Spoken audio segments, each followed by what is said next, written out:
అంశం ఏదైనా బయటకు వస్తే వెంటనే ఆ టాపిక్ డైవర్ట్ చేసేందుకు వైఎస్ఆర్ కాంగ్రెస్ పార్టీ మీద, నా మీద ఇలా ఒక అడ్డగోలుగా ఆరోపణలు చేయడం, టాపిక్ను డైవర్ట్ చేయడం, ఇది మనం అంతా కూడా ఈ 2 ఏళ్లుగా జరుగుతూ ఉన్న script to screen play cinema చూస్తూనే ఉన్నాం.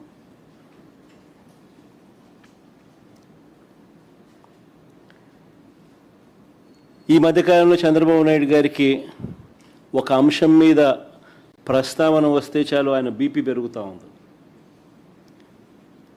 పొరపాటున చంద్రబాబు నాయుడు గారికి ఎవరైనా కూడా నిద్రలో మావిగన్ అని అన్నారంటే చాలు, బహుశా గుండాకి చనిపోతాడు. అంతగా ఆయనకు మావిగన్ అనే పేరు వింటే బీపీ పెరుగుతూ ఉంది. ఎప్పుడైనా మీరైనా పొరపాటున అనండి, ఎప్పుడైనా మావిగన్ గురించి మీ కమెంట్స్ ఏంటి సార్ అని. గుండె ఆగిపోకపోతే అదృష్టము, మిమ్మల్ని తిట్టకపోతే, వెంటనే మీ మీద బ్లాస్ట్ చేయకపోతే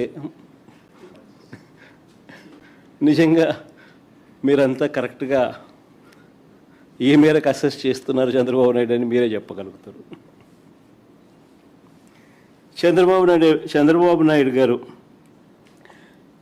ముఖ్యమంత్రిగా ఉండడం నిజంగా రాష్ట్రం చేసుకున్న దురదృష్టం. చంద్రబాబు నాయుడు గారు అనే వ్యక్తి రాష్ట్రానికి ఎన్నటికీ కూడా రాజధాని లేకుండా చేస్తూ ఉన్నాడు. ఇప్పుడు కాదు, రాష్ట్రానికి ఫ్యూచర్లో కూడా రాష్ట్రానికి రాజధాని లేకుండా చేస్తూ ఉన్నాడు.